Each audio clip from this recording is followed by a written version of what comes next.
Before we say anything else or do anything else, I want to let Denis talk a little bit about the loss of a comrade, Sasha Kravchuk. And I'm going to put something about him in the chat, but Denis, please talk about him and we'll have a moment of silence for him.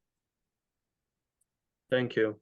So yes, we here at Commons editorial board and across Ukrainian left circles, we are deeply shocked and devastated by the loss of our good friend, the comrade Alexander, in shortened version Sasha Kravchuk, maybe one of the best left-wing economists in Ukraine and Eastern Europe, who has passed in his sleep a week before. And just this week, we were attending his funeral in the town of Turbiv in Vinnytsia region. And Sasha wasn't just an incredible author who wrote a number of very prominent articles dealing with socio-economical issues like inequality, like tax havens, like the history of Ukrainian foreign debt. He was also the editor of a number of publications, a number of books actually,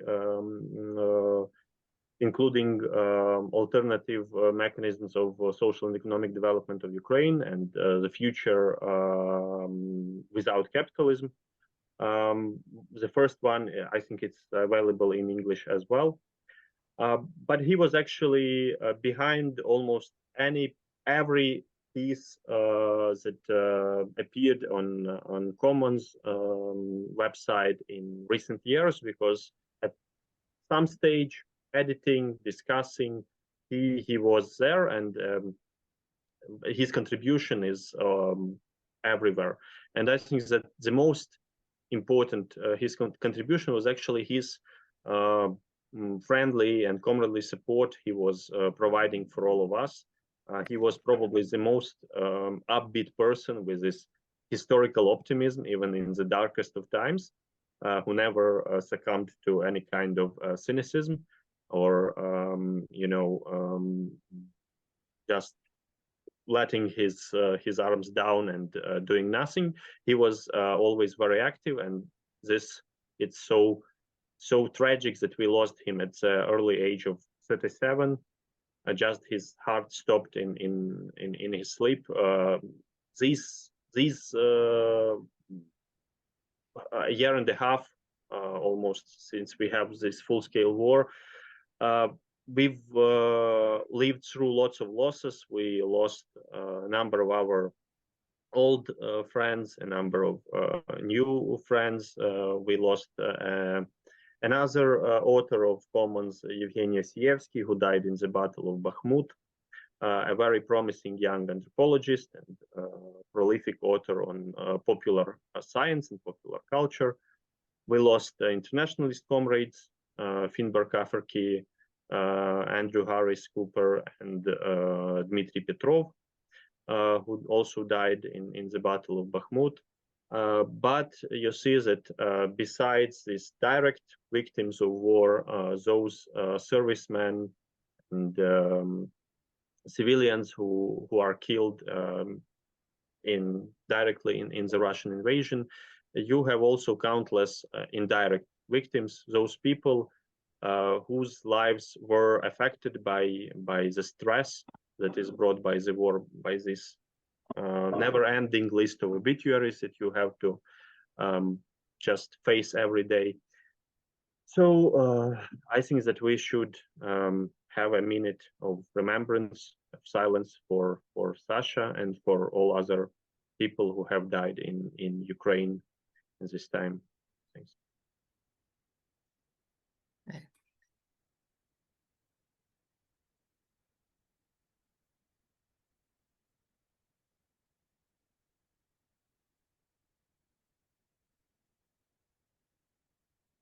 And so if if I should start, or John is going to say something, or you are going to say something. I will start. Yeah, I've got.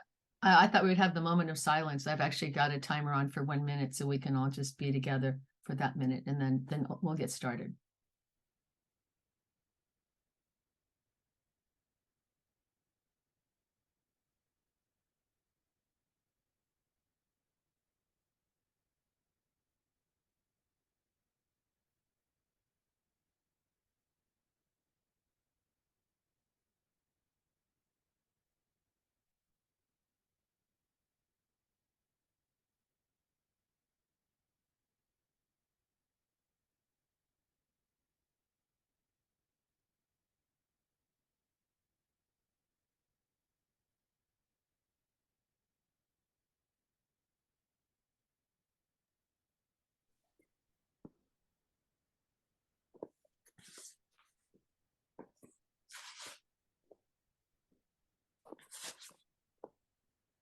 So personally, I think it's always important to remember exactly the kinds of things that Denis was talking about, in terms of the devastating consequences of Russia's invasion, and also to be reminded of the optimism of someone like Sasha. I didn't know him, only know a little bit about him, but it's very easy to become cynical or discouraged in the face of really big challenges. But here we are today, and we're going to go forward, and we're going to learn a lot and discuss. So with that, I want to, before we start the formal presentation on Denis's part, I just want to, I'm going to put in the chat a petition that, I mean, if you haven't signed it, we ask you to sign it. It is a petition calling for a demilitarized zone at the Zaporizhia power plant, which I'm assuming that most people here, if not everybody, knows that Russia has planted mines at least around the perimeter of the cooling ponds and possibly in other locations. It's a critical situation. It's ongoing. We're well aware that a petition is practically nothing, but it's something. And if we can get thousands of signatures on it, it could make a difference. And if nothing else, it's keeping it in the forefront, so it's not just ignored or gets lost amongst everything else that's going on. So we have been having these public forums since the invasion a year and a half ago, and we will continue having them in the future. We don't currently have anything scheduled, but we will. So, keep your eye on our social media or however you found out about this to begin with. So let me see if I have any other announcements. No. So we had publicized this meeting as having two speakers, Denis and then John Ryman, but after some consideration, we decided to give Denis the full time allotment and really focus on what he has to say. And if John wants to add anything about money laundering in the United States and related, of course, he can do that in the discussion. So Denis, why don't you go ahead and feel free to introduce yourself if you would like to. I think people know who you are. Yeah, go ahead. Okay, thank you so much for this invitation. So I'm Denis Pilash. I am a lecturer at Kyiv National University, but first and foremost, I'm a leftist activist for more than 15 years. So I was inside lots of leftist initiatives, trade unions, organizations, and currently I'm a member of the Democratic Socialist group Социальный рух, the social movement that strives to build a political subject, a political party for the working class from below, and also a member of the editorial board of the above-mentioned journal Commons Spilny in Ukrainian. And I suppose that throughout lots of these forums and other events that have been hosted by Ukraine Socialist Solidarity Campaign and also by other initiatives, you could learn a lot about the Ukrainian resistance to the aggression of Russian imperialism, and other speakers have told a lot about the conditions of the Ukrainian people in times of war. And one of these main takes that actually is shared by all progressive Ukrainian speakers in such events is about this essential, crucial role of the working class to the Ukrainian resistance. So it was mentioned a lot of times that besides those people who have joined the military, and here again, working class people are prevailing, people mostly from big industrial cities or smaller towns and countryside, but also those people who remain in their workplaces, who still keep the country afloat, who actually provide support and everything needed for those who have been affected by the war, who have fled from the war-torn region. We have mentioned the heroic plight of the railway workers who transported millions of people to safer places, even by the risk of their own lives. We spoke about emergency workers, rescue squads. We spoke about healthcare workers and other essential workers who are also indispensable from this broader picture. And we also mentioned that our own, and again, there is a data about how many people have been killed at their workplaces by the invading Russian army, by the Russian missiles and bombs, and it's at least more than 200 people. It was the data for the first year of war. At the same time, we also addressed that our own ruling class, Ukrainian ruling class, has been attacking from the first weeks of the full-scale invasion, has been attacking these same workers, these same people who are so crucial for the war effort of Ukraine. And that mostly the decisions that were brought by the Ukrainian parliament and the Ukrainian cabinet of ministers, they had all the burden of the war mostly on the shoulders of the working classes, and not on those who still continue to profit even in times of war, Ukrainian capitalists of different caliber. And again, I think that you can like go back to like previous videos, previous meetings about this anti-labor, anti-social initiatives that were pushed through the Verkhovna Rada, the Ukrainian parliament.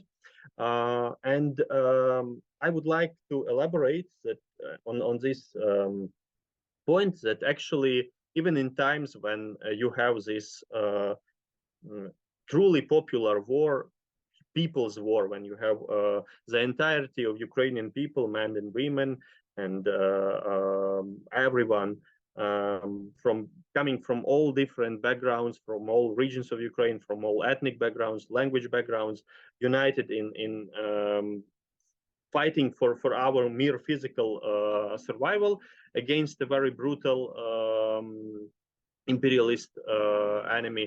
But how the rights of the majority of these people have been attacked, and how actually even in times of this war and imperialist aggression, the class warfare isn't withering anywhere. So it continues, and you can see it in these decisions of the Ukrainian government that are precisely targeted against labor, against working class people. So at the same time, it should be mentioned that also the class struggle from below continues. And even though people obviously they have as their top priority our again physical survival and supporting others in need. But at the same time, this continuing infringement of different rights, it ultimately also faces discontent, and it faces some organized action from below. Just a couple of examples. Recently, I was in the city of Novovolinsk. That's a city or town near the Polish border in the western Ukraine. It's on a coal mine basin, and a group, a delegation from Ukraine Solidarity Campaign in UK, Sasha Ismail and Christopher Ford. They were, first of all, they delivered a vehicle for the Ukrainian Unionists in the ranks of Ukrainian military, and they delivered aid for a rescue squad in Donbass. But then they went to this place to meet with the local independent unions of miners and healthcare workers, and to visit the local hospital where lots of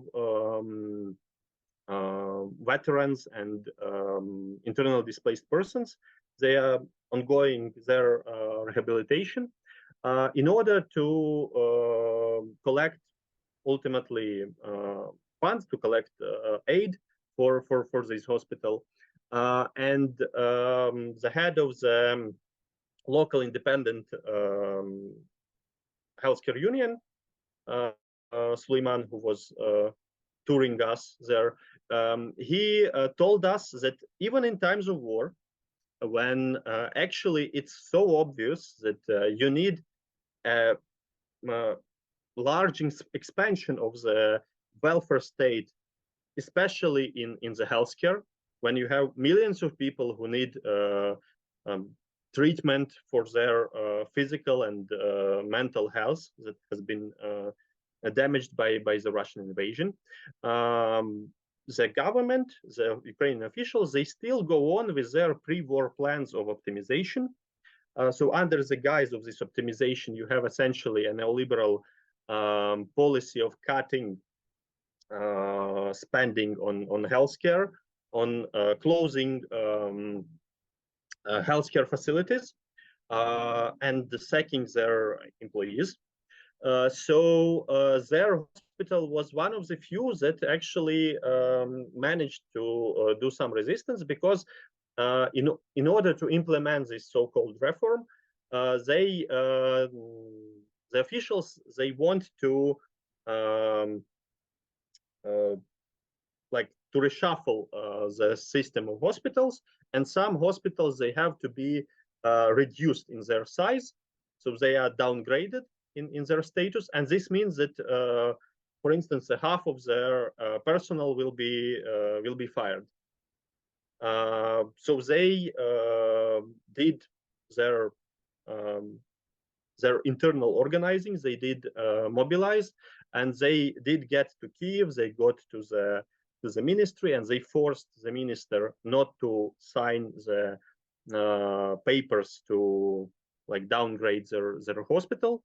But this is an example that these attacks, they continue even in such essential sphere as healthcare. And just recently, this Thursday, we had in Ukraine the Day of Healthcare Workers, and we, a couple of comrades from Socialny Ruch, we joined a delegation from the medical movement Be Like Nina, that emerged as a nurses social movement just prior to the pandemic, and they rose to bigger prominence in the times of COVID-19, when they were their Facebook group actually like consists of tens of thousands of people, and they were sharing their experience. They were sharing the stories of how their rights, their workplaces have been violated. they drew attention to different problems, just like work overload, like underpayment, like different illegal sacking from your workplace. And so in this case, on this day, they wanted to get to the ministry with their petitions that had the list of the demands, and they included different nurses and doctors with their own examples of how their rights have been violated. Some of them have been illegally fired, and then they managed to go to the courts and ultimately reinstall themselves at their workplaces. But now they are in these bitter conflicts with their management, and they have also like a bigger issue with underfunding of probably the most essential after the direct military spending. So the most essential now is healthcare, and it's still neglected by those neoliberals in power. And again, you can bring out also other examples when there was some kind of spontaneous protest or spontaneous other way of displaying the discontent of people.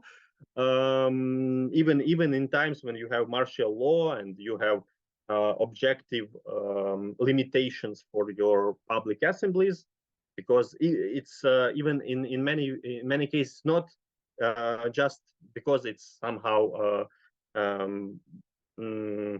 outlawed, because ultimately it just means that it doesn't need a court decision, because in peaceful times Ukraine was one of the best countries in terms of how you can do a peaceful protest, because we have still no specific law that restricts public gatherings, and ultimately people just can invoke the constitution that provides the right for everyone to assemble freely without weapons and to do any kind of public protest or other activity they want. But yes, in times of martial law, this doesn't need judicial from the court decision to be banned. It can be just stopped by, for instance, by the police. But many people, they do this self-censorship because they consider that if you have a big gathering of people, it can be an easy target, for instance, for some kind of Russian missile or etc. But at the same time, they try to find some other ways to bring out their discontent and to actually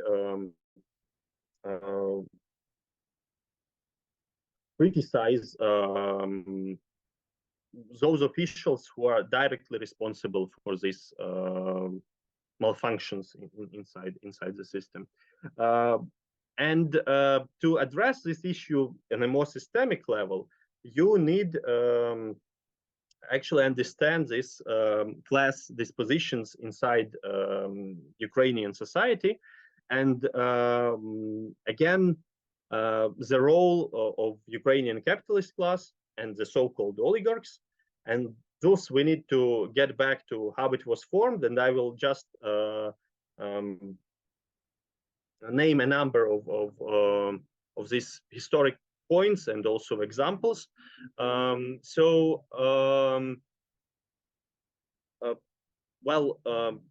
Ukrainian and all other post-Soviet oligarchic capitalists, they emerged in the process of the collapse of the Soviet Union, when this prediction of Trotsky that bureaucracy at some point will be eager to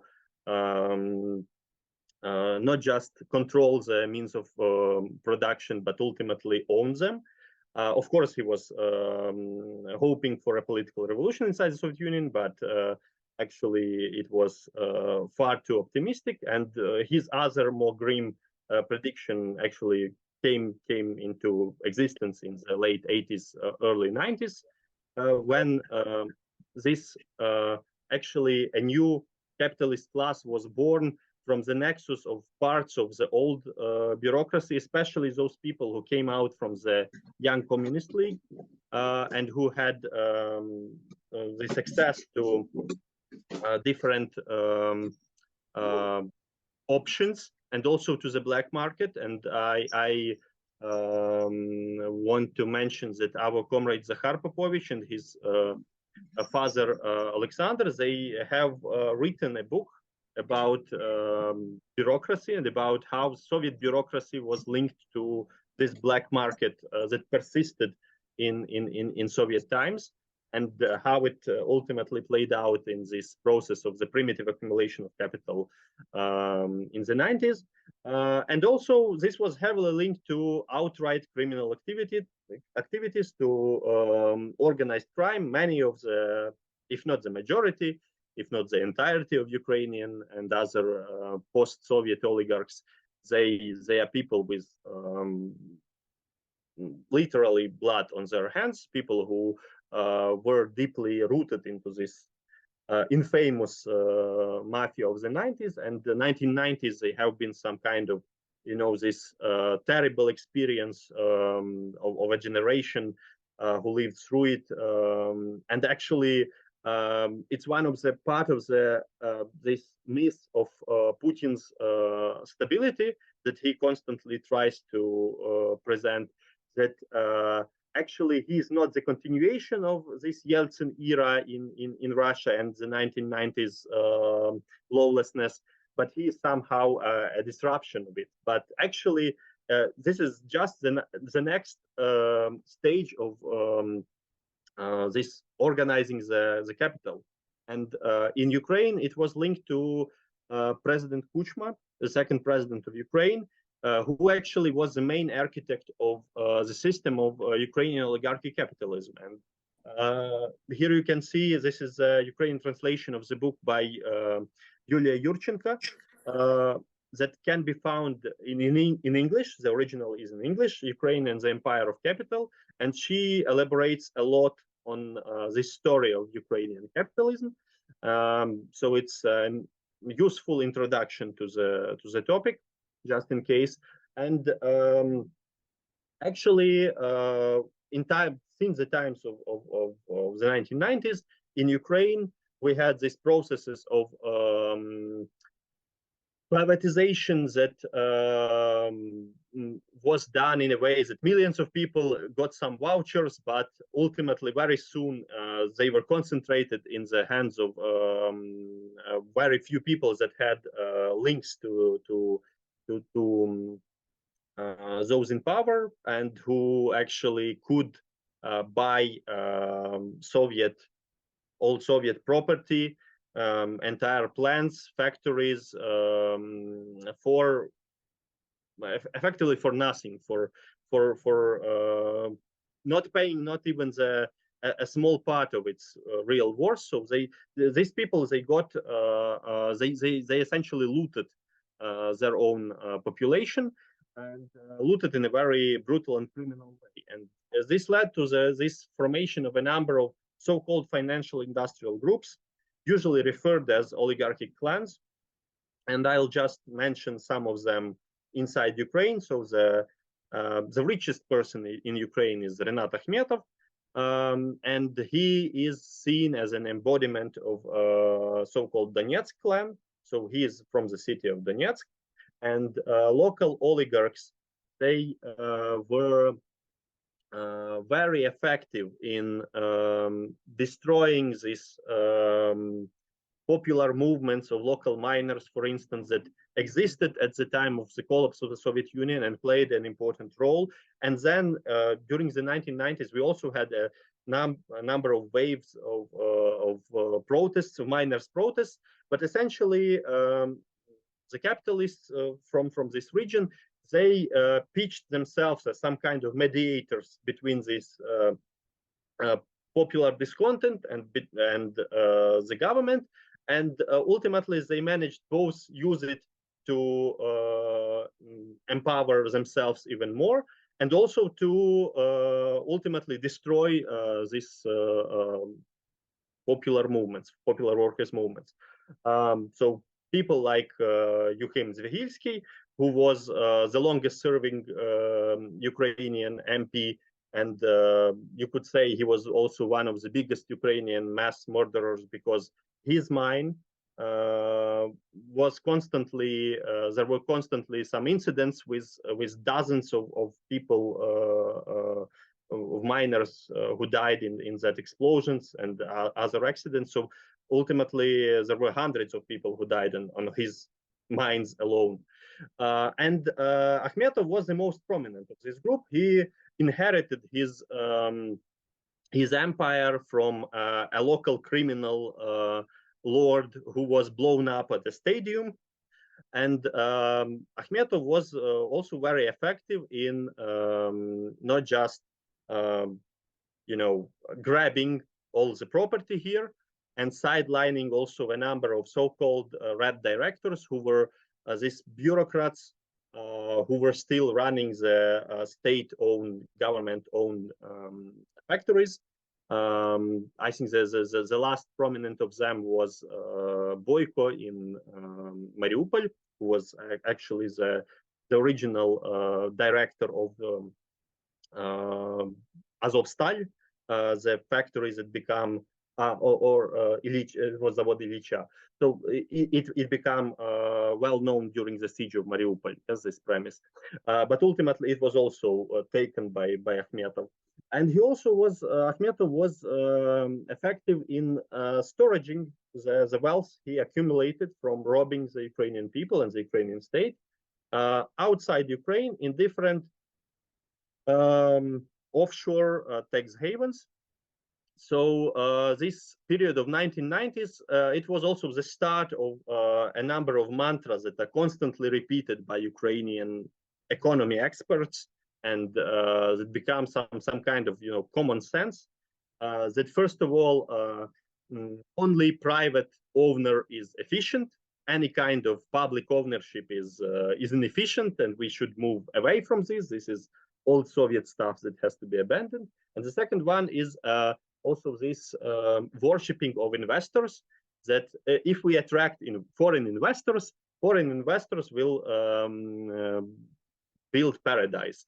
But actually, foreign investors in Ukraine are the same oligarchs, starting with Akhmetov, who come back as investors via their these mediate companies registered in jurisdictions like Cyprus or Netherlands. So actually, a third of foreign investments to Ukraine comes from Cyprus, and 1/5 of it comes from the Netherlands. So these are EU countries with the the lowest taxes, and that essentially serve as semi-offshore zones for such type of capital. And then you have Switzerland, and at some point you also, for instance, in the top investors, you had Virgin Islands. So it obviously is the same Ukrainian oligarchs. Even more blatant, this connection of political and economic power in was Viktor Pinchuk, another oligarch, who is actually the son-in-law of President Kuchma. And he got his his property for very symbolic price. And actually he was the one who was the only target ultimately of some process of reprivatization after the Orange Revolution of 2004, when the newly elected President Yushchenko, he promised the people that he will review the results of privatization. That was obviously criminal, and you had the overwhelming majority of people with this anti-oligarchic sentiment who wanted to reverse it. but the only example of this was actually the biggest factory in Kryvyi Rih, in the city, in this industrial heart of Ukraine. That's the Kryvyi Rih Stal, that ultimately was taken from Pinchuk, but not to benefit all the people and not to benefit the workers here, but to be sold to Lakshmi Mittal, to ArcelorMittal company, and who since has reduced the number of workers there twice, and lots of them, they were just outstaffed to smaller contractors that prevented them from better labor conditions and better social package. But still, it's probably the biggest industrial plant in Ukraine. And then you had people like Igor Kolomoisky, who is rather infamous, not just in Ukraine, but also in the US. He is the oligarch who is so shameless that he often acknowledges all the wrongdoings he has done as if they were some kind of virtues. For instance, when he was addressed that he has multiple citizenships, he said, well, Ukraine, it forbids double citizenship, but I have at least triple one, so no problem. And Kolomoisky, he also came via these criminal dealings to control a number of both industries, and also this was his private group. It controlled the biggest bank in Ukraine. He did lots of financial schemes to again rob Ukrainian people, and ultimately when this biggest bank, too big to fail, was privatized by the Ukrainian state, like he presented this as almost a repressions against them, but he is actually wanted in a number of countries, including the United States, and he is also like Pinchuk. He comes from Dnipro, formerly Dnipropetrovsk, from Dnipro clan, and that was benefiting from its close ties to President Kuchma and also to Prime Minister Pavlo Lazarenko. And Lazarenko is another surname that could be familiar for American audience, because Lazarenko was actually arrested and trialed in the US for his corruption.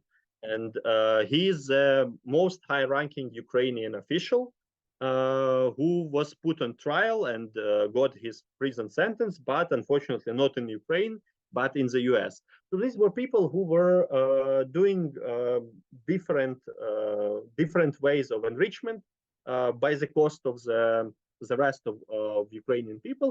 And ultimately, they also they were the ones who controlled not just the economic power, but the political power, and not just in the way that almost every Ukrainian political party has the backing of a certain financial industrial group, or this group of oligarchs, but in many cases they are present themselves. Like the most obvious case is former President Petro Poroshenko, another oligarch with very shady past. But you have also a number of others who have been MPs for a long time, and some of them are still MPs. And if you are not an MP, being an oligarch yourself, you at least control a number of MPs that serve your interests. And ultimately, this it couldn't. There was no way that this didn't cause a constant, continuous discontent of the masses in Ukraine. So every time we had a protest mobilization, it was like the first Maidan in 2004, then a number of smaller protests, then the Maidan of 2000. Denis, 30 minutes is up. Do you need more time?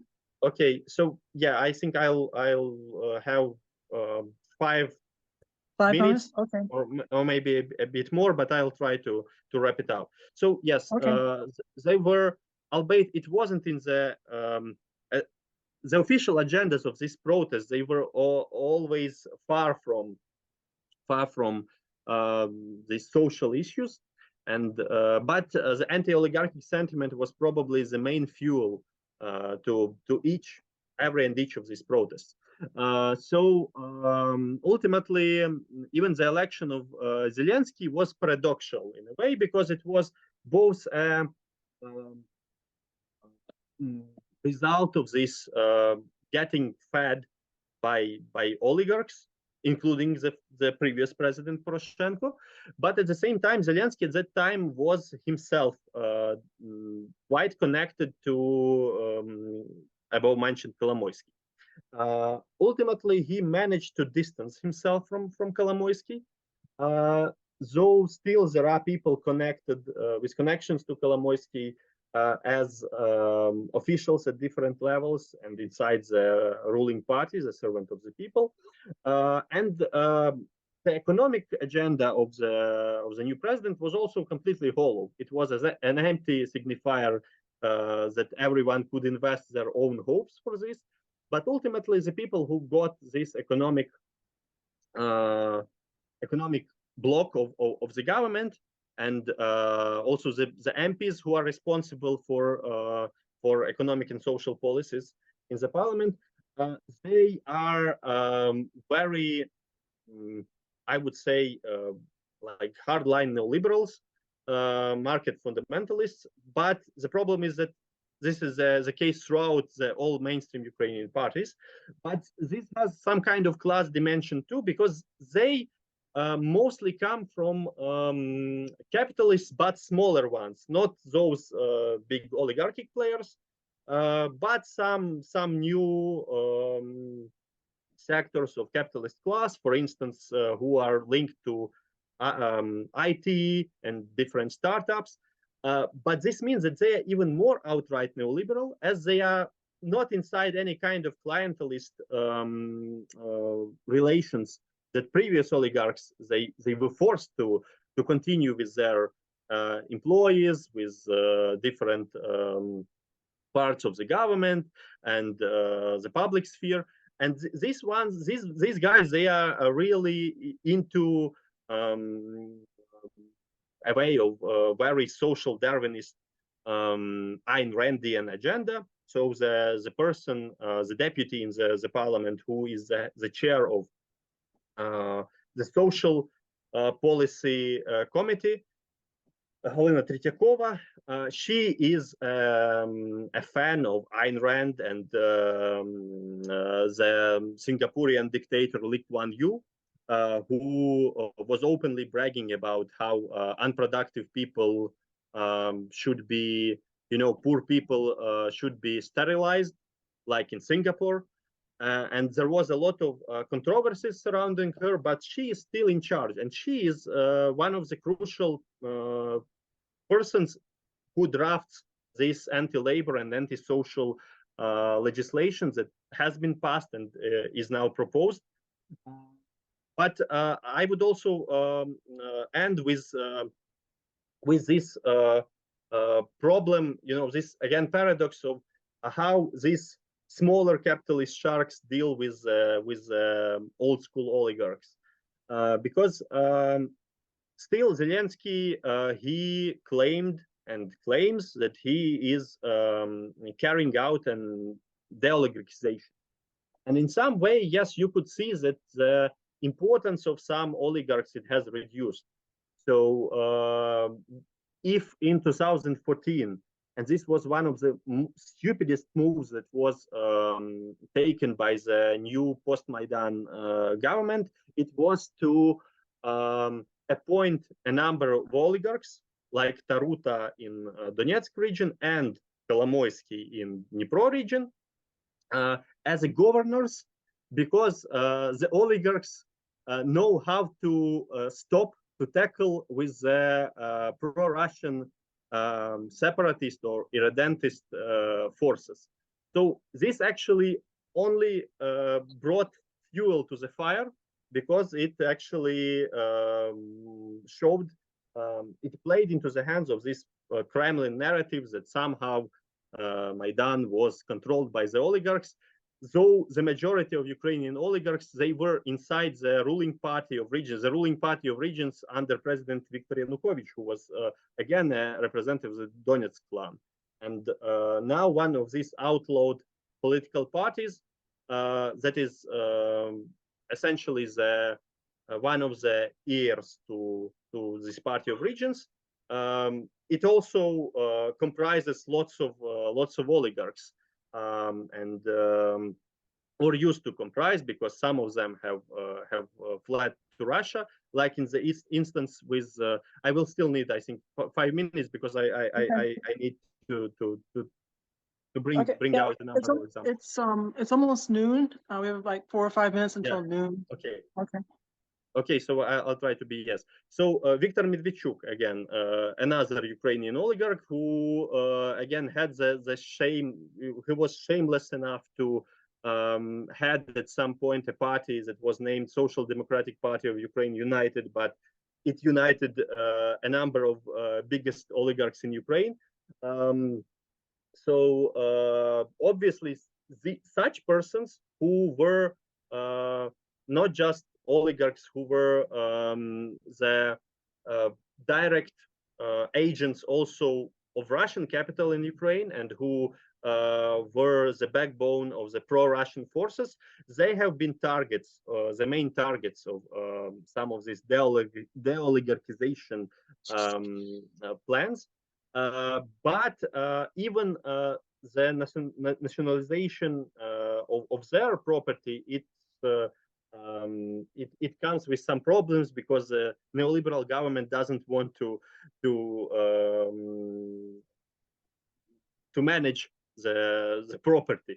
And then you have like 3 big examples of Ukrainian oligarchs who fled from Ukraine to avoid criminal prosecution for both their ties to Russia and also for their financial and other crimes inside Ukraine, who found some cover in the Western states. And this is deeply connected again to another part of this global capitalist problem, apart from the tax havens. So, for instance, we have oligarch Zhivago, who owns some oil refineries, and actually at some point we were organizing workers at one of these refineries, but he is now abroad, and he bribed the head of the Supreme Court in Ukraine to rule that his privatization of one of these enterprises was fully legal.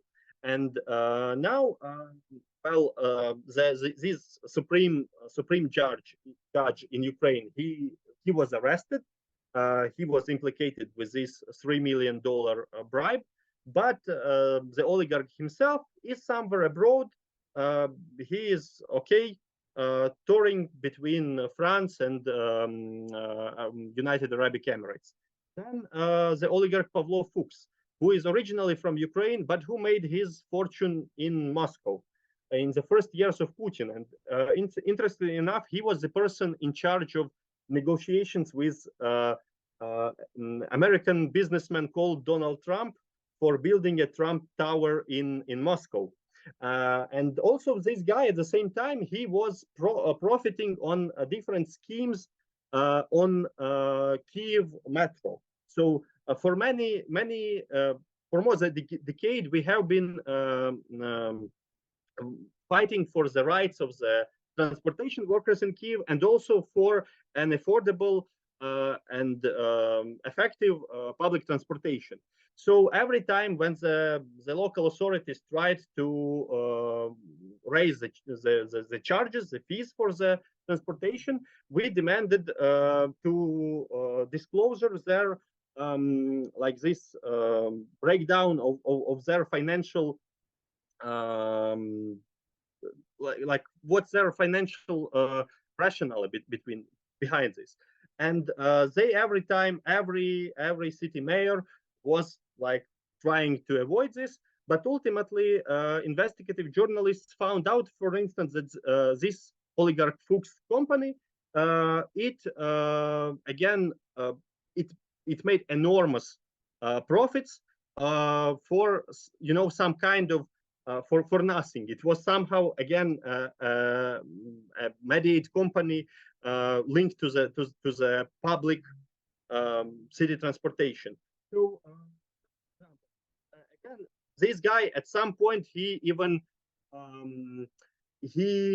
arranged a wedding of his child, his daughter, to some representative of a Libyan dynasty in order to profit over oil that was extracted by a local section of Islamic State.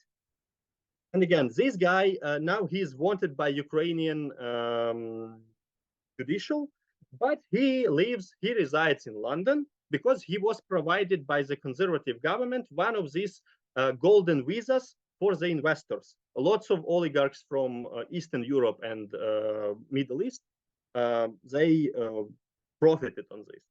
So last example is Dmytro Firtash. Dmytro Firtash is especially notorious because first he emerged as a prominent oligarch because he was the owner of a shady company called Rosukarenergo that was actually doing money from air as an intermediary between Russia, Ukraine, and Ukraine in gas deals, in the transportation of Russian gas. So ultimately, they did big margins, big profits on again Ukrainian people because they got all the like what was in between of the price that was officially paid and that was actually the price. And this Dmytro Firtash, he also is more for a decade. He is the head of the Federation of Employers of Ukraine. That is again behind lots of anti-social, anti-labor initiatives, because it's the official body of the capitalist class. And this Dmytro Firtash, as he was very linked to the again Yanukovych government and to pro-Russian ties, he is wanted in Ukraine, he is wanted in the US, he is wanted in some other places, but he resides in Austria, in Vienna. And in order for him not to be put on extradition, he was granted from the dictatorial regime of Lukashenko in Belarus, he was granted a status of diplomat. So he is now a diplomat of Belarus, and he cannot be brought to any kind of justice. So this is just some separate examples, but they show that the current Ukrainian capitalist government, dominated by more like medium bourgeoisie, it's completely useless even in tackling the bigger oligarchs, and mainly it's effective in attacking the working classes behind them and not those who are more powerful than them. So this obviously links us to the problems that exist inside Ukraine, but this links us also to this broader picture of the global capitalist systems that actually gives all the ways, all the loopholes for the capitalists from poorer nations who build their wealth on the behalf of their people, destroying actually their countries and looting their own populations, and then they storage this wealth abroad. And this goes perfectly with the Western powers. And this is one of the problems that needs actually this international solidarity and our coordination in raising these issues. So sorry, it was a bit chaotic, but maybe you could take some important facts from here for further campaigning. Thanks. Yeah. It's now 5 minutes past 1 hour that we're into the meeting. But I'm just letting people know. So we can open up the discussion now. Okay, thank you very much, Dennis. So we're gonna give each person 3 minutes for contributions, discussion, and or, excuse me, comments or questions. And yeah, okay. So Linda, do you have your hand raised? Yeah, I don't have to go first, but I want to ask. I have a Okay, question. well, nobody else has their hand raised, so you go ahead. Okay. Well, contrary to what the Vatniks in this country say, the Maidan was really about entry into the European Union and the fight against oligarchy and corruption. And I was just wondering how. I'm sure most of the oligarchs were probably on the other side of from the protesters, but did they have any role at all in taking over the Donbass, or did they benefit in any way from the annexation of the lands that followed the Maidan Revolution? That's my question. All right. Ed, go ahead. Thanks for the information, Dennis. And I just have a brief question. Or maybe the answer is not brief, but it seems to me that the whole situation you described must have an impact, and a negative impact, on Ukraine's ability to fight back against the Russian invasion. And can you talk about that, please? John, go ahead. So I have some comments, but I'd also like to ask a question. And my question is, if Socialny Ruk has a program, like a workers' program for winning the war, for instance, nationalization of key industries such as the railroad industry under workers' control. That's my question. Now, my comments relate to how all of this relates to the class struggle here in the United States. And first of all, we have to understand that these oligarchs, both the Ukrainian and the Russian oligarchs, play a direct role in US politics and in the US economy. You have, and I'll post a link to it, you have the proven fact that Trump has been a money launderer for many, many years for the Russian oligarchs, but also especially through his former campaign chairman, Paul Manafort. Trump, Denis mentioned Rinat Akhmetov. Trump was directly linked, or through Manafort. He was linked with him. He was linked with Dmitry Firtash, who skimmed off the profits from natural gas. He was also linked with the Russian oligarch, Oleg Deripaska. And through those, he was introduced to Yanukovych and the Party of Regions, for whom Manafort became a consultant. So all of this is directly related to US politics through Trump and company, and his money laundering. And I'm going to post a link with the documentation for Trump's role as a money launderer, which incidentally, the entire socialist left in this country completely ignores that. The other issue is the issue of the shell companies and limited liability companies. And they play a massive role in money laundering and through real estate. And you have Dennis mentioned Kolomoisky. Well, Kolomoisky was a massive, played a huge role in real estate purchases in the United States through limited liability companies. And the issue with that is that there's been a lot of talk about seizing the assets of the Russian oligarchs. But how about in the first place, that's a complete fraud, because all they're seizing is a few luxury yachts and jet airplanes, not the real assets, which are mainly in real estate. But also, how about the assets of, for instance, of Kolomoisky, who incidentally ran historically the world's largest pyramid scheme in the banks, and the Ukrainian state had to step in and spend, I don't know, billions of dollars to which Kolomoisky owes to the Ukrainian people. That should be used to help finance the war. And so there's in these different Been ways, 3 minutes? okay, well, if I could just finish my point. Yeah. In these different ways, and incidentally, the real estate industry is just absolutely rampant with money laundering. And so in these different ways, all of these issues directly affect the politics and the US economy. And I really think that the USSC should consider having a discussion devoted to those connections. Okay, Nina. I have probably a kind of naive question or too general, but I'm wondering, and maybe you even talked about it, but I didn't hear it in very simple terms.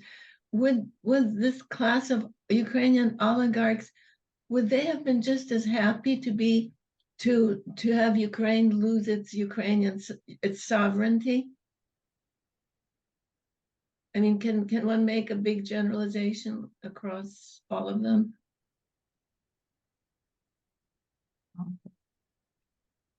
I'm going to call on myself. Yeah, I mean, I've read a lot and listened to a lot about the impoverishment of the Ukrainian working class as a result of the war. That people are, I mean, Ukraine had I think a relatively high standard of living before the invasion, and I'm not an expert on that, but that as a result of the war, their poverty and hunger becoming much more widespread. And at the same time, I think it's accurate to say that the hatred of the oligarchic class and the government's role and their enmeshment with the government, that hatred has intensified. I've seen videos of interviews with soldiers who are like, oh, we have two enemies, one we're shooting at and the other one is in Kyiv. So I think that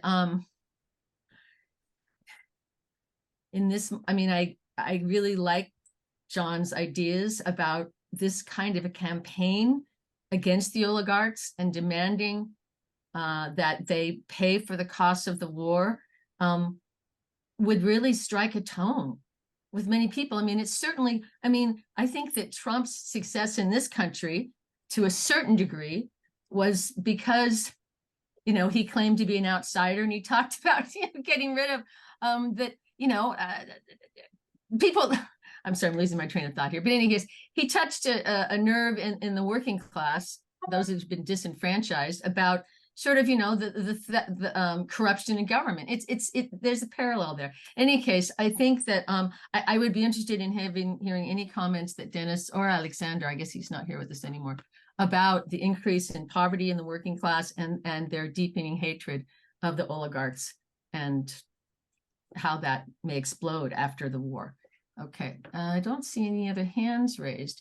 You know, if you don't know how to use the hand raise function, you can just wave your hand.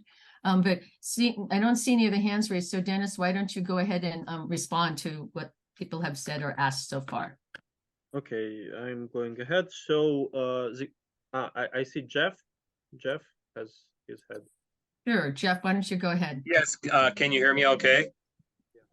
Yes. We can't see, but we can hear you. Okay, I just wanted to throw out the idea, since you mentioned the Zaporizhia petition, that possibly we might consider another petition kind of in parallel, which would also be directed to the United Nations. I don't know if it should go to the Security Council or the General Assembly or one of the commissions, but it would be demanding basically that the United Nations send blue helmets in to establish a corridor for wheat shipment, given that there's so much support in the developing nations, for a resumption of the grain deal. I think there's a vulnerability on Putin's part, and even if we didn't succeed in getting the actual corridor established, which it's very doable, but even if we failed to get it through, I think it would score a significant propaganda, for lack of a better word, propaganda blow, or let's say a blow against the Russian propaganda. It would be very embarrassing to Russia. So I just thought I would throw that out, and people that have been involved with promoting the petition might, have some ideas on how to leverage, the existing support base. So I just thought it would be appropriate to throw that out. I hope it is in this context appropriate to bring that up. All right, Denis, why don't you go ahead and respond? Yeah. Okay, so regarding the issue of the war in Donbass, actually, yes, I think that the role that the oligarchs played in stirring up the conflict, it's not less than the direct role of Russia itself, because effectively, Viktor Yanukovych was this perfect representative of the Donetsk group of oligarchs, and his party of origin, it harbored the majority of most prominent oligarchs in Ukraine. So when he was toppled in the Maidan uprising, it seemed that lots of local oligarchs, they thought that if we cannot, if we lost control over Kiev, we still can retain control over the eastern regions. And the likes of Renat Akhmetov and the smaller capitalists like Yefremov, who was the governor of Luhansk, they actually, you could say that they played both sides, but they provided important support for these pro-Russian insurgencies here at the first stages. So it seems that a number of Akhmetov's people, they were quite involved into the first stages of the so-called Donetsk People's Republic. But ultimately, they, they're trying to outperform everyone. It like hit back on them. So ultimately, they were sidelined by the more ruthless and the more powerful Russian state and its own oligarchs. So, for instance, for a couple of years, after Ukraine lost control over parts of Donetsk region, parts of Donbass, Akhmetov retained his control over some of the enterprises there. But ultimately, at some point, they were confiscated from him and put under the control of another smaller oligarch who had already fled to Moscow. So in some way, yes, they steered a lot. They played a lot in the these first stages of the conflict, but ultimately they lost more than they gained. So lots of these facilities, they were destroyed already in the times of 2014, 2015 stage of the war. Some of the factories, plants here, they were just scrapped into metal. Some of them were brought to Russia. And ultimately, yes, this Russian control over Donbass, it led to massive deindustrialization, to massive unemployment, and yes, it's Ukrainian oligarchs bear a huge responsibility for this as well. And then there was a question about, yes, that everything that seems to have profound negative impact on the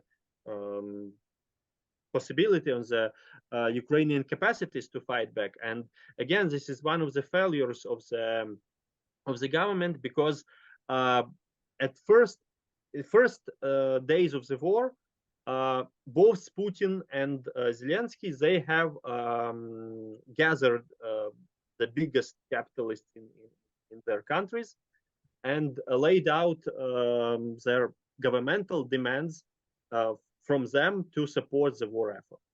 And it's at some points it seemed that some of the Ukrainian oligarchs will pay the price, but it was just, you know, like they paid it once. They contributed some big sums to the budget, for instance, and then they were free to go. And instead of really reshaping the economy into a wartime economy, into actually putting sectors of industries under the state control, and having the richest people to pay their taxes that would be really proportional to also to their own implications, their own contribution to the to stirring up the war, to playing to the side of Russia and so on. But this didn't effectively happen. So, for instance, the government, it enacted some of these de-oligarchization laws that prohibited these biggest oligarchs to directly own, for instance, the media, because actually the mainstream media in Ukraine, it was always divided between all these oligarchy groups. And Akhmetov, he gave up part of his media empire.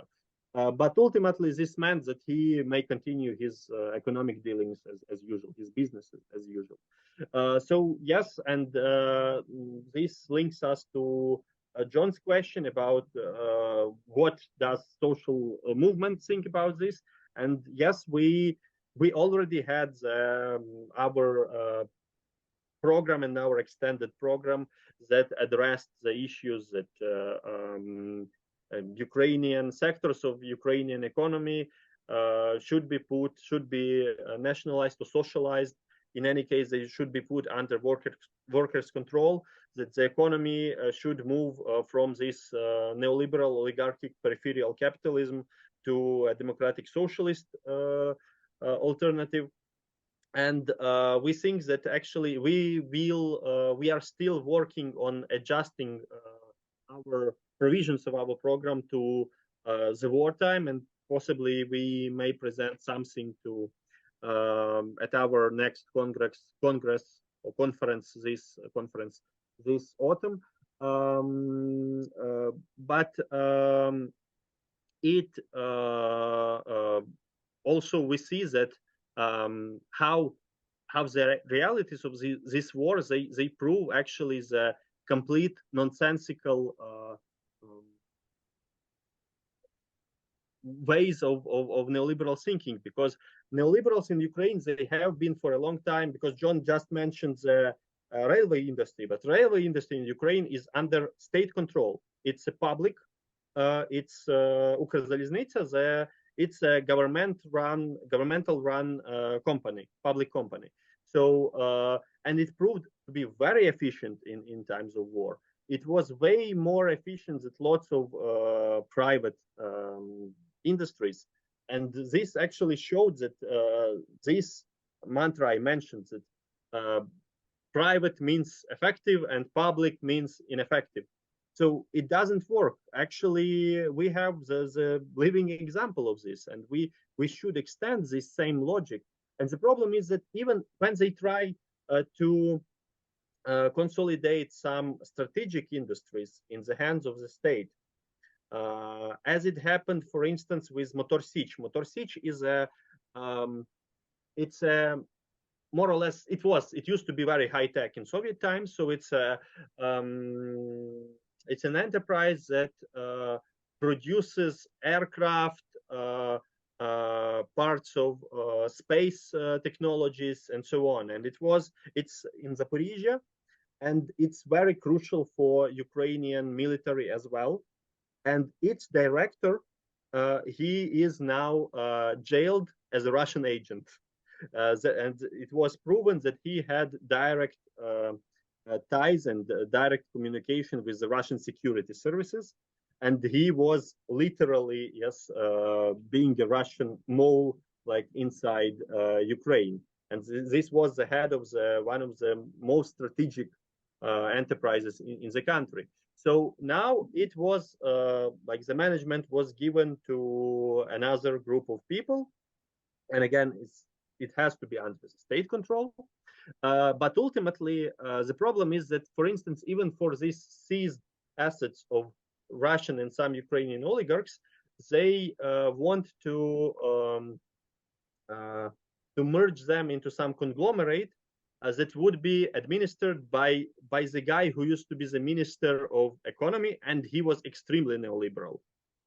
So again, yeah, and people who think that everything should be privatized, they how can they control and run this state property? So yes, we try to counter this with our programs that was universal for both peace and wartime, but we need to specify it to even highlight how the war highlighted how it's even more crucial now. And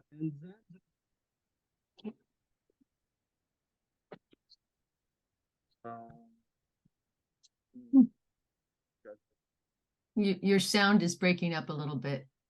If okay. you were saying anything.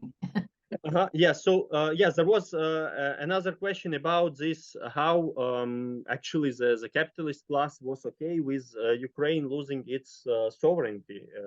So in a way, yes, because like the capitalist class, Ukrainian capitalist class, it's both part of the global capitalist class. These are people who like to reside in London. Actually, Kolomoisky and Pinchuk, at some point, they were battling in British courts for the control of some of most expensive property in the midtown of London. And they like to be abroad. They like to be on some French Riviera. Actually, Zhivago, whom I mentioned, he was arrested because he was in Switzerland. And then he went to a skiing resort in France, because the oligarchs have this tradition to come to this skiing resort for their Christmas celebrations and so on. And he was arrested there, but by the French police on the request of Ukraine, but ultimately they denied to his extradition. So yes, these people, they are already part of the global capitalist class, and they see no particular value of Ukraine itself. And many of them, they were very deeply connected due to this post-Soviet economic ties. They were very deeply connected to the Russian capital. So this was obviously the main factor here was the Russian fossil fuels. They were deeply relying on them, but it was also that they were part of this how it's called chains of production that were heavily linked to Russia. So many of these oligarchs, it was their policy to retain Ukraine under the control of Russia because of these ties. But at the same time, many of them, they also felt that Russian capital is so predatory that they will be just wiped out if Ukraine completely loses its sovereignty. And hence they tried to do this, playing on both sides. So Akhmetov is a perfect example of this. So you storage your wealth on the West, you play into pro-Russian insurgency inside Ukraine. At the same time, you try to still be independent in a way from Russian oligarchs, and somewhere you fail, but somewhere you still are the richest person.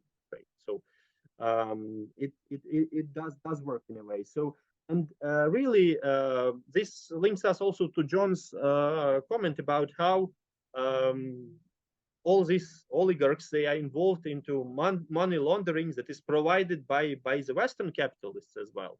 And actually, just this example from London, it can be extended with the case of Kolomoisky, and with the case of Prime Minister Lazarenko, whom I already mentioned. And it's again very interesting how this Paul Manafort, who already used to be, I think, yes, he was involved with many nasty dictators like Mobutu, and ultimately he became linked with the party, with not just Yanukovych, but also the rest of Ukrainian oligarchs, the Party of Regions, and the remnants of this Party of Regions. They were very eager to promote, parts of this hardline Republican conspiracy theories inside Ukraine. So you could find these people who were trying to help Rudy Giuliani and bring him to Ukraine, and then to weaponize this somehow in their internal political struggles in Ukraine. But they were firmly on the side of Trump and on the side of Republican Party. Yes, and this should be revealed to broader public, because yes, it's still not so well known, albeit this practice of money laundering via real estate, it's it was done throughout Ukraine, but it's obviously was done by Ukrainian oligarchs. And there was also a question about the impoverishment. Yeah, I'm going to wrap up.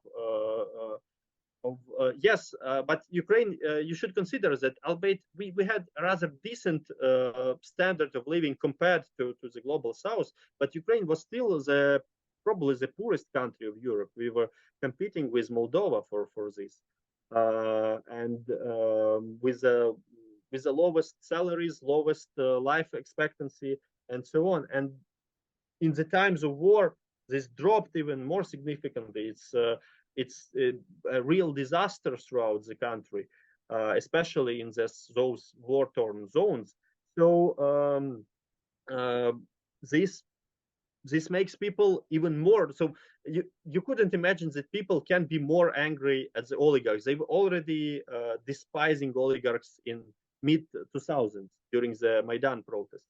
But now it seems that they really are into. So there is this omnipotent public will to get rid, to completely destroy, dismantle this oligarchic system. But well, if it's entitled to other like capitalistic-minded neoliberals, it means essentially nothing. So nothing really changes. Yeah, thanks. Stanley, go ahead.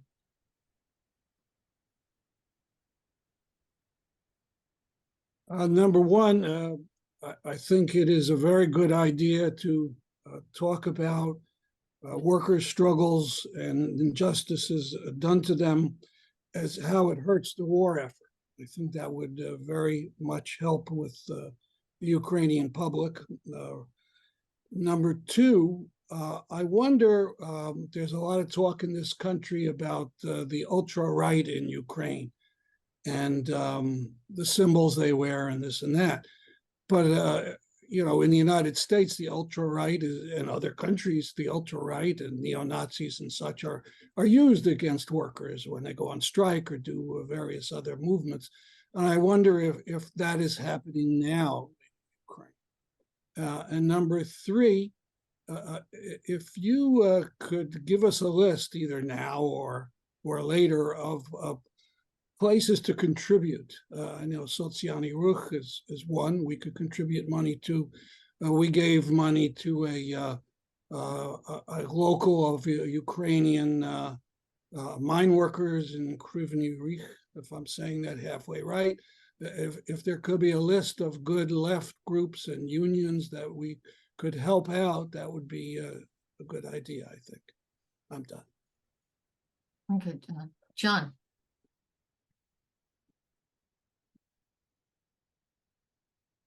You're muted, John. Okay.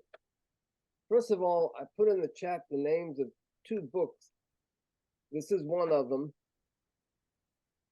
Hold on. Here we are. Okay. This is one of them here. And Don't see it. Oh, there it is. Okay. yeah, and so I won't take more time with that. But I want to come back in on this issue of money laundering and how it relates to Ukraine. And the United States, according to that other book I mentioned, American Kleptocracy, the United States is the world's largest center for money laundering in the world. And just recently, for instance, there was an article in the Wall Street Journal that talked about, I think it was $2 billion worth of real estate purchases surrounding the largest US Air Force base on the West Coast. And the US Security Department is very concerned about who is purchasing this land, which has no obvious financial purpose, because it's being done through a limited liability company, an LLC. They don't even know who's purchasing it. And so that's one point. And as far as Trump, you see, for instance, is about $1.5 billion in 2018 of Trump branded condos that were sold in secretive all cash transactions through limited liability companies. So, and Denis commented a little bit more on Manafort, who was known in the United States, amongst those who know him, as the lobbyist of the torturers. And he plays a central role in Republican politics, but it's not just him.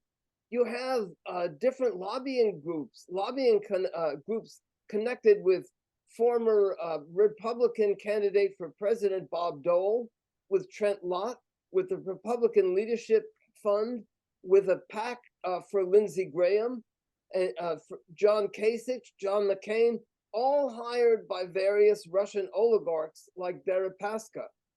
So, and some of them also by Ukrainian oligarchs. So I just want to stress once again, this is a huge issue for US politics. And just as foreign policy is the expression of domestic policy, domestic policies and domestic economy is directly related to what's happening in the world, and we in the United States cannot escape that.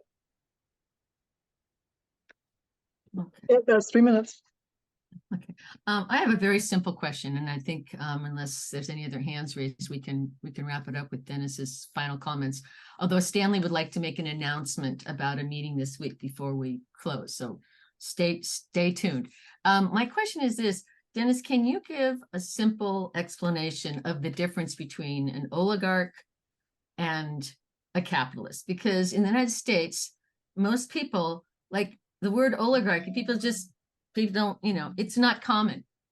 And I think, I don't think that they can be used interchangeably exactly, although an oligarch is clearly a capitalist. So if you can answer that question, that would be very helpful. Thank you. Okay.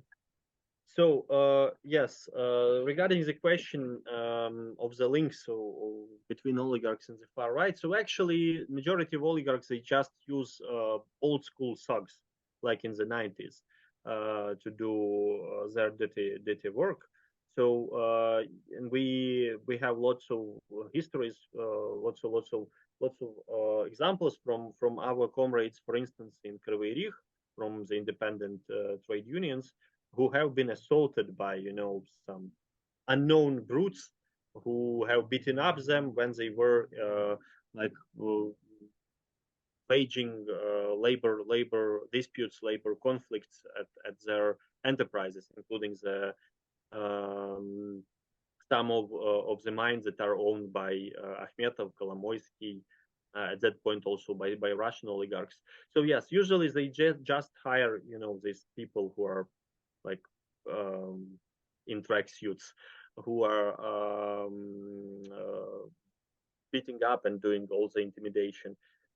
Sometimes, yes, you can see that the far right, when it emerged as the political scene of Ukraine, in many places it also become part of this market of political violence. Yes, and they could be employed by some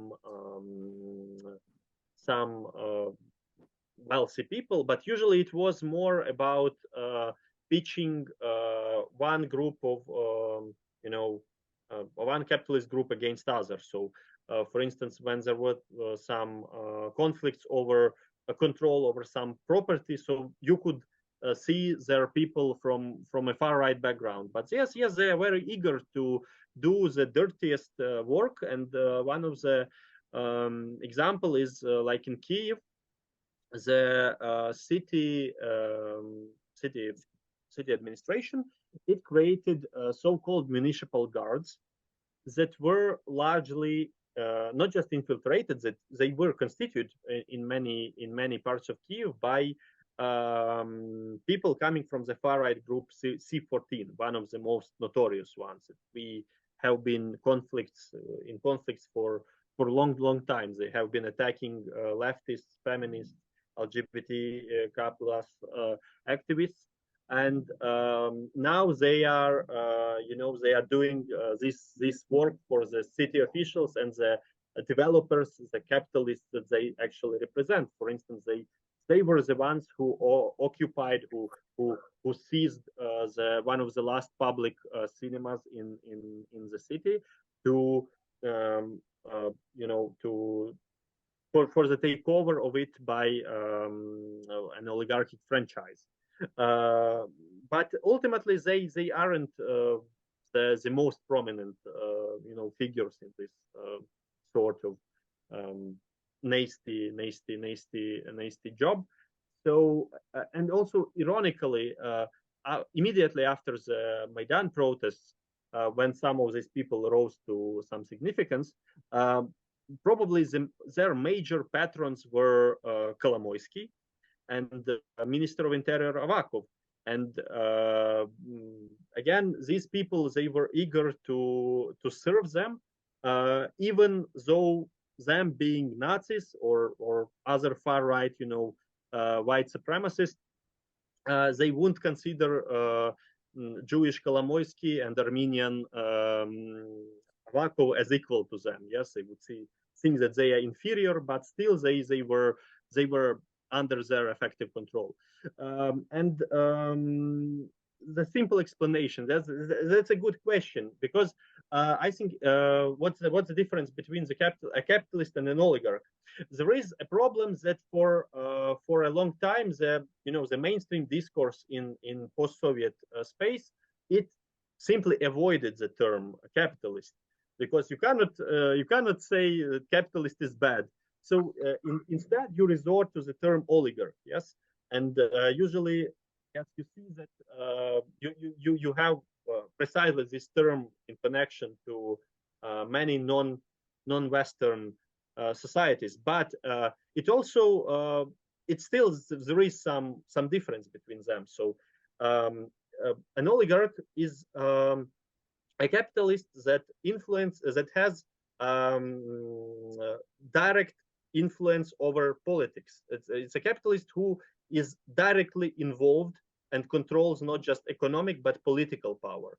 And but in the case of in the Ukrainian case, this means that all major Ukrainian capitalists, all the biggest capitalists, they are oligarchs. They are all